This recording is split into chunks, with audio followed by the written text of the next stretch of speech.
Olá, sejam bem-vindos. Este é O Tema é Direito, um programa do curso de Direito da Universidade Franciscana. Mande as suas sugestões de pauta para cbisaia@gmail.com, para esse e-mail aí que aparece na sua tela.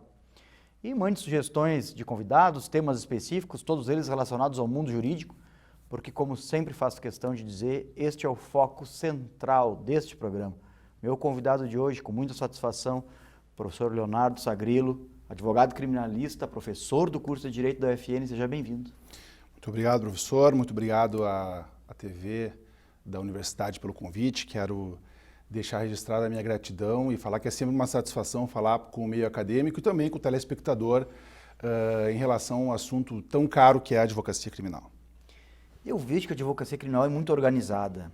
Talvez das advocacias seja a mais organizada. Existe um núcleo de organização específico da advocacia criminal. Eu não vejo isso na advocacia civil. Tu vê isso como uma coisa positiva? Vocês colhem frutos disso? Como é que funciona? Bom, a advocacia criminal ela se propõe organizada por uma questão de necessidade, né? Nós temos hoje diversas associações no Brasil, diversos grupos de pesquisa em relação a melhorias na advocacia. Mas isso não é simplesmente pela organização dos advogados criminalistas, isso é por uma necessidade, porque o advogado criminalista, e presumo que assim como o advogado trabalhista, sejam os advogados que mais sofrem com a falta de respeito em relação às prerrogativas do profissional que estão lá no artigo 7º do Estatuto. O advogado criminalista ele tem que passar por inúmeras situações em delegacias, ele tem que passar por inúmeras situações nos órgãos públicos, ele tem que passar por uma dificuldade muito grande, às vezes, nos próprios presídios para ter contato com as pessoas que estão presas. E isso aí requer, portanto, para que a gente faça valer essas prerrogativas do Estatuto, uma certa organização que se propõe muitas vezes muito mais para auxiliar e concretizar as prerrogativas do advogado do que para buscar outro direito que não seja aquele que já está previsto e que já era para ser respeitado pela própria lei federal que estabelece as prerrogativas do advogado. É uma justificativa, né, super condizente com as próprias propostas do Estado Democrático de Direito. Agora, por que a tua opção pelo direito penal? Isso veio desde a época da faculdade. Por que tu optou por esse caminho? Por que tu não optou pelo caminho do processo civil, por exemplo, professor? Embora eu tenha tido um grande professor de processo civil, né, que foi o professor Cristiano, meu professor de processo 1, 13, 4, eu descobri uma paixão pela advocacia assistindo um júri, né? Eu costumo dizer que ali naquele momento eu vi era um júri que tinha grande repercussão na cidade e eu fui até lá e aquilo estava cheio de gente. E aquele fato de ter uma pessoa ao lado de alguém que estava sendo acusado, né? E muitas câmeras de imprensa, muitas pessoas falando e comentando ali nos bastidores, né? No público que assistia, os possíveis resultados daquele júri, e eu olhar e ver ao lado da pessoa que estava sendo acusada há dias pela imprensa, e ver ela sendo defendida por uma pessoa que estava em pé, aquela pessoa era eloquente, aquela pessoa me parecia muito corajosa, aquilo de uma certa maneira me trouxe uma vontade de fazer aquilo, né? Por que não fazer isso?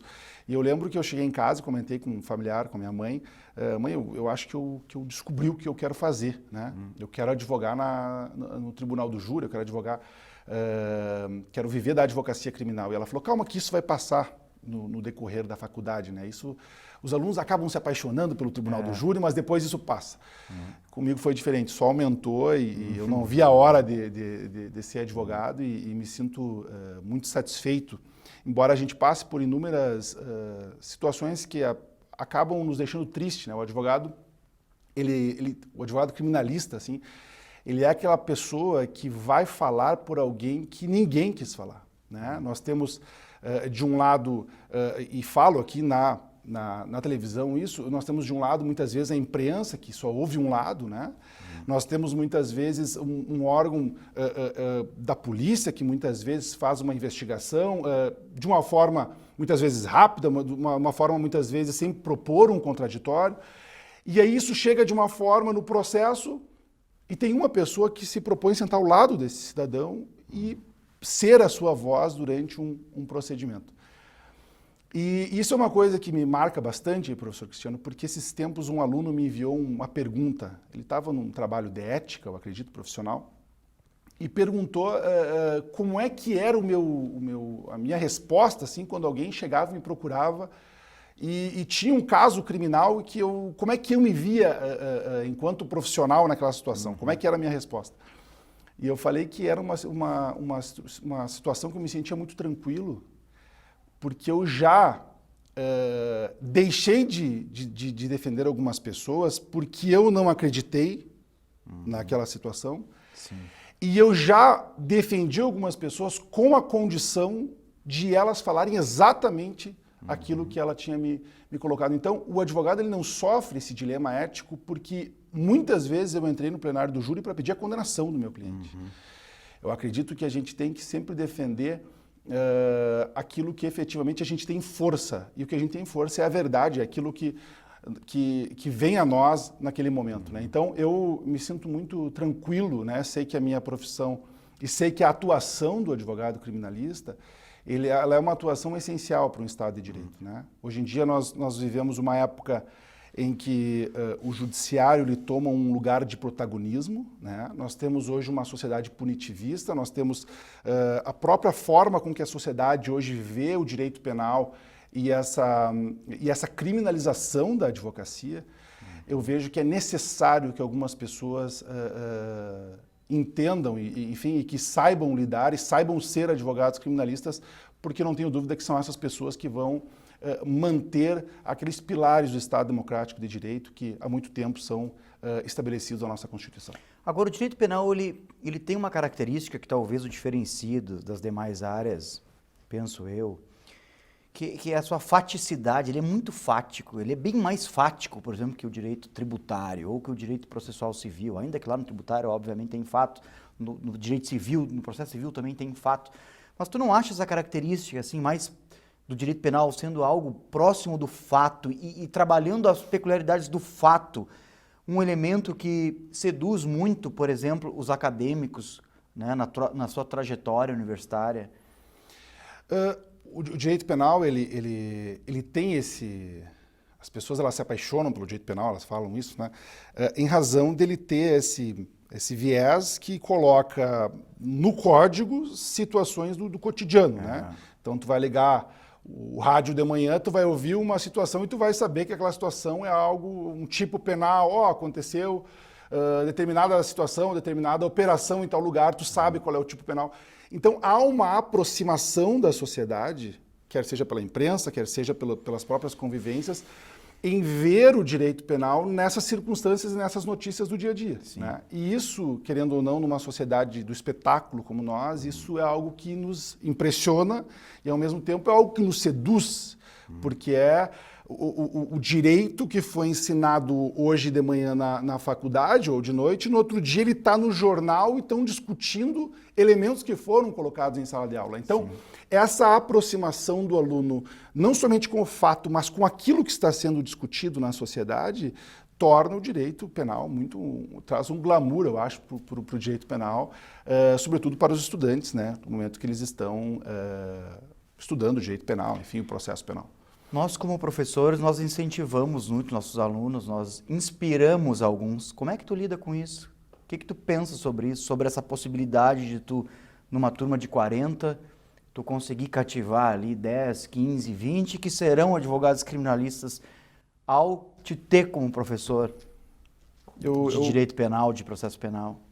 Sabe, professor Cristiano, que eu costumo falar muito para os alunos da advocacia e falar o quanto a advocacia, para mim, ela foi a profissão que, enfim, eu me sinto realizado. Se eu tivesse que escolher 10 vezes a minha profissão, eu escolheria essa. Mas eu não sei se todas as pessoas que se apaixonam pelo direito penal, talvez elas queiram a advocacia criminal, né? Mas é um sentimento de muita alegria quando a gente vai dar uma palestra, a gente vai dar uma aula e depois recebe uma mensagem de um aluno, recebe um carinho de alguém que estava na palestra dizendo: olha, eu mudei o meu jeito de enxergar o direito penal em razão da tua palestra, ou eu decidi ser advogado criminalista em razão da tua aula. Tenho certeza que o senhor sabe muito bem do que eu estou falando, porque és uma inspiração para os alunos, né? Mas isso nos deixa, ao mesmo tempo que muito feliz e satisfeito com aquilo que a gente está fazendo, nos coloca uma carga de responsabilidade enorme, né?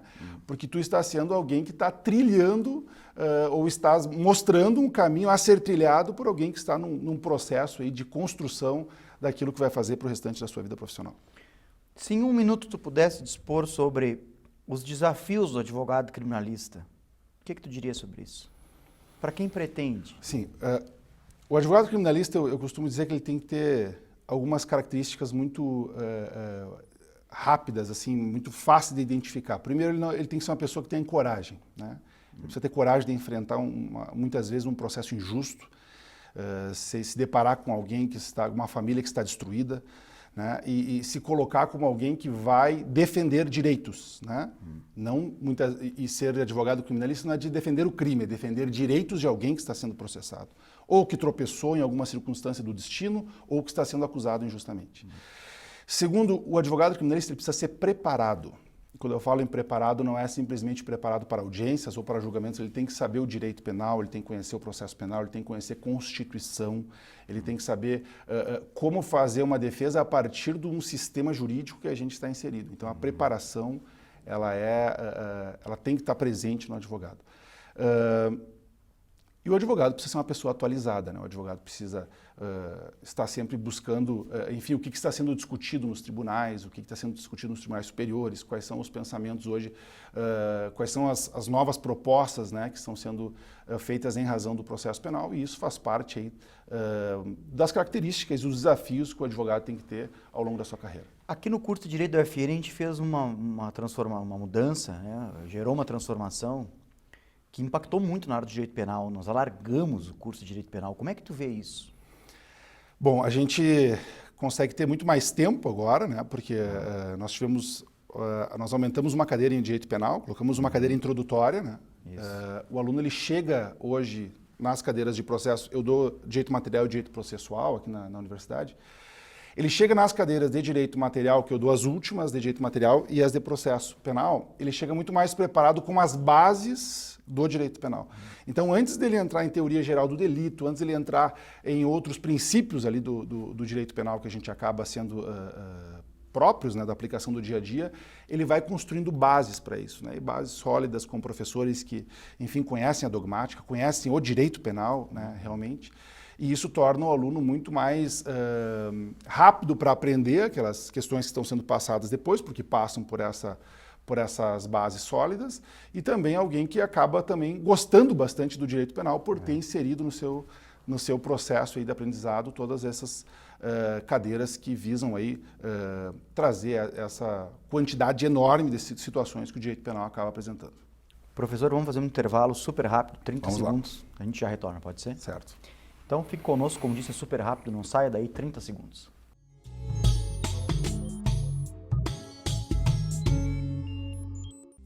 A Universidade Franciscana traz sua experiência e qualidade no ensino superior agora para a educação à distância.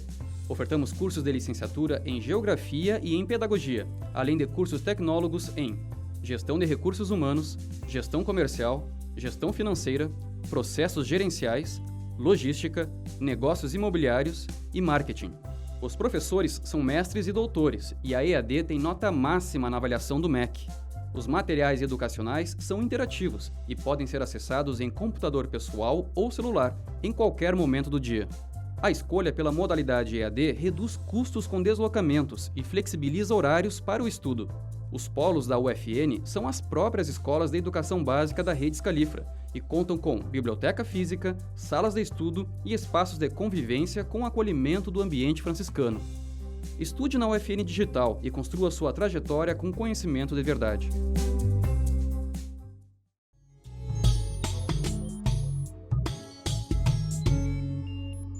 Retornamos com o tema é Direito de hoje.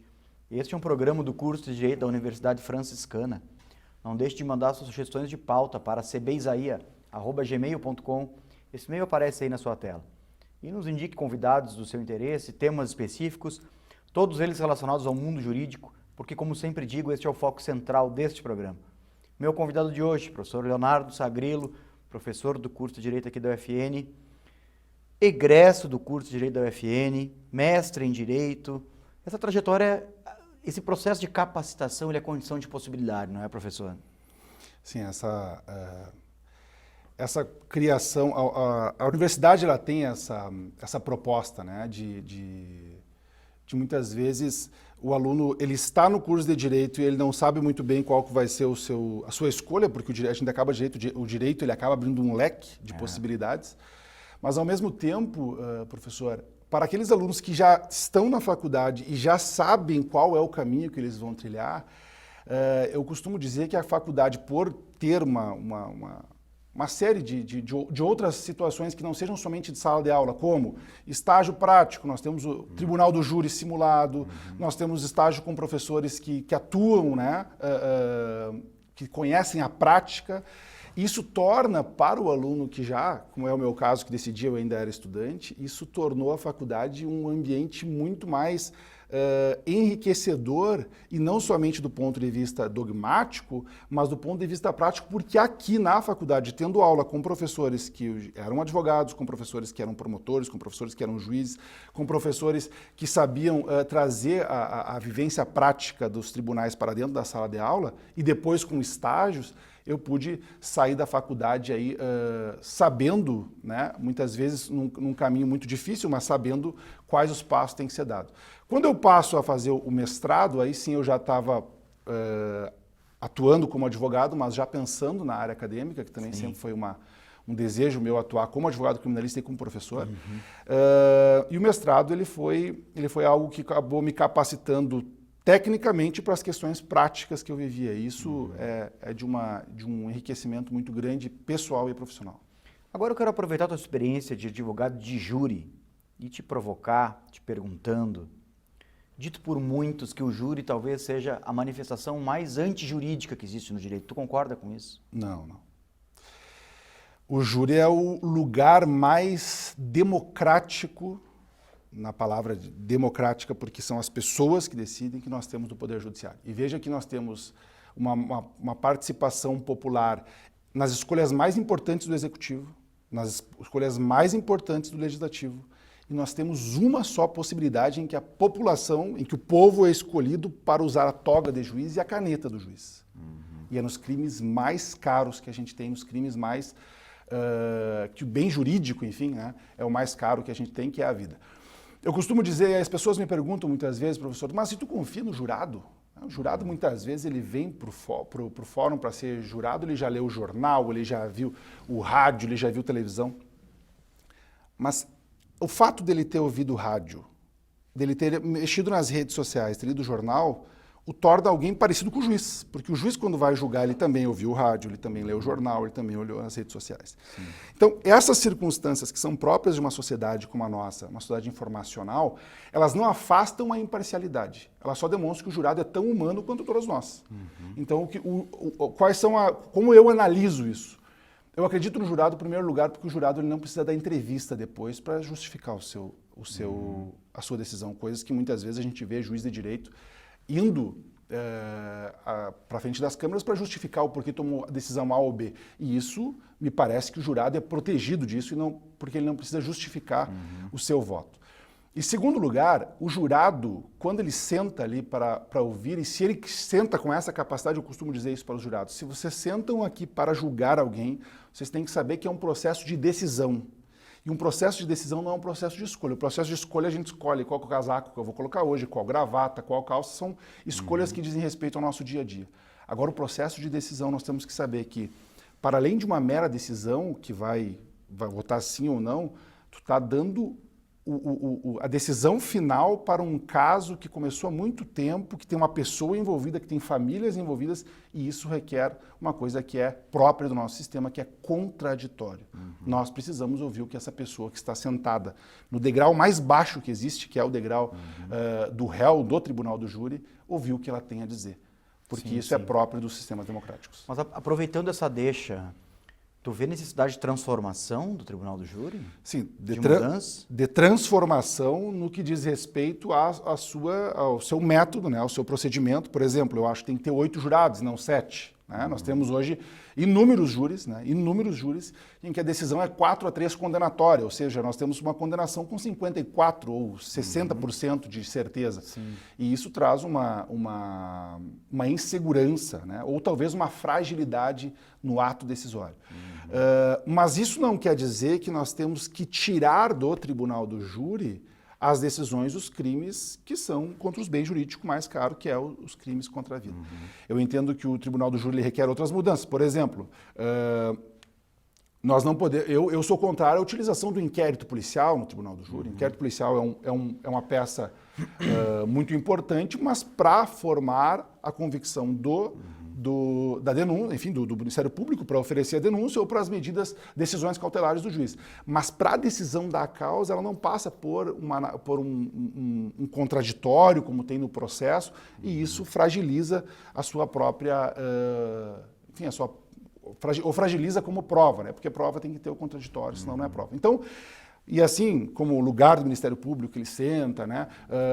Se pode tréplica sem réplica, são várias as questões que nós poderíamos debater, mas uma coisa a gente não pode mudar, a gente não pode tirar do plenário do júri e da sociedade essa legitimidade para decidir sobre essas questões. Existe hoje no Brasil um movimento que gira em torno da lei, denominada lei anticrime, né? Se eu não me engano, esse é o título. Tu está acompanhando isso? O que tu poderia dizer sobre isso? Porque é uma lei que muda uma série de coisas. Muda a questão da prisão em segunda instância ou dá uma outra interpretação para ela. Trata de uma espécie de um fortalecimento do encarceramento no Brasil. Muda lá alguma coisa no tribunal do júri, onde ele lendo sobre isso também, como a possibilidade de prisão após a decisão do conselho. O que tu está lendo e ouvindo sobre essa questão? Nós precisamos entender que nós vivemos em um momento, isso é importantíssimo que o telespectador entenda, professor Cristiano, em que nós estamos fomentando uma resposta a partir do direito penal. Então, quando a gente estabelece como regra, e já é regra, hoje, infelizmente, a prisão em segunda instância, por mais que a Constituição estabeleça que ninguém pode ser considerado culpado antes do trânsito em julgado, nós estamos criando, dentro do Brasil, leis que vão contrário à Constituição. Em segundo lugar, nós estamos fomentando que uma série de medidas e uma série de situações que já são utilizadas, essa que o senhor colocou, da possibilidade da prisão após o tribunal do júri, nós já temos visto isso, não posso dizer que é uma regra, mas em várias comarcas terminou o júri e já prende. Por quê? Porque lá em cima o Supremo Tribunal Federal falou que a partir de uma decisão colegiada já podia estabelecer uma prisão.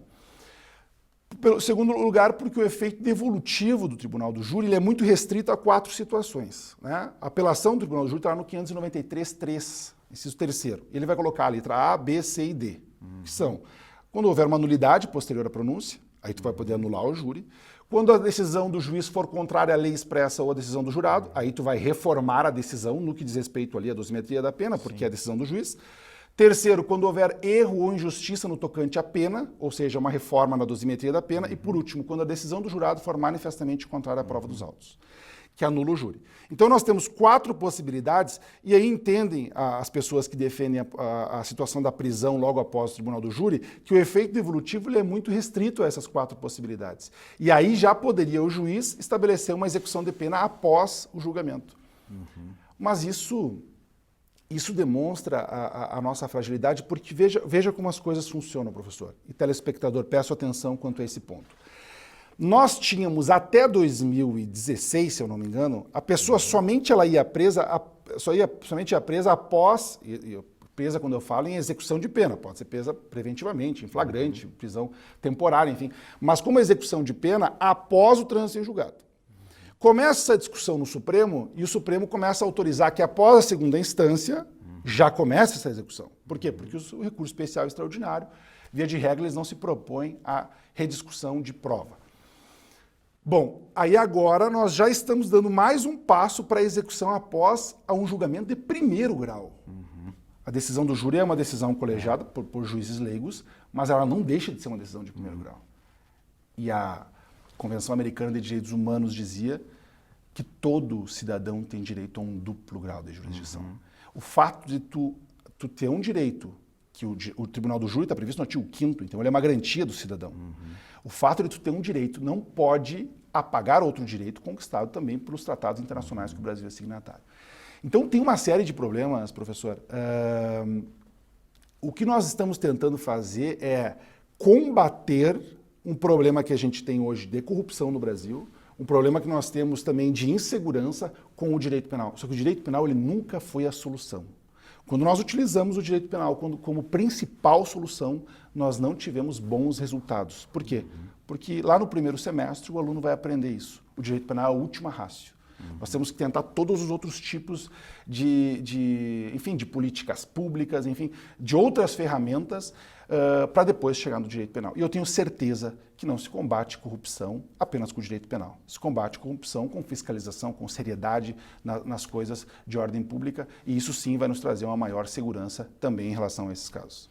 Para a gente finalizar, há um sentimento social, e nós escutamos isso das pessoas na rua, de cortar a cabeça do criminoso, o bandido bom e o bandido morto, não interessam as regras. Como é que tu responde esse tipo de coisa como um advogado criminalista? Eu costumo não responder esse tipo de coisa, porque a gente acaba cansando, assim...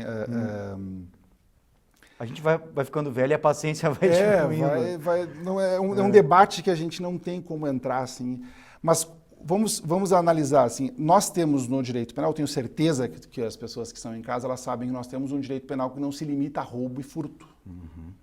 Quando dá só que se nós colocarmos, por exemplo, o camarada que passou os pontos da carteira dele para um amigo, eu tenho certeza que o Datena não vai colocar, enfim, as outras emissoras não vão colocar isso, porque isso não chama a atenção das pessoas que estão em casa. Ao contrário, se a gente colocar um furto, um roubo. Então, nós criamos um direito penal do espetáculo.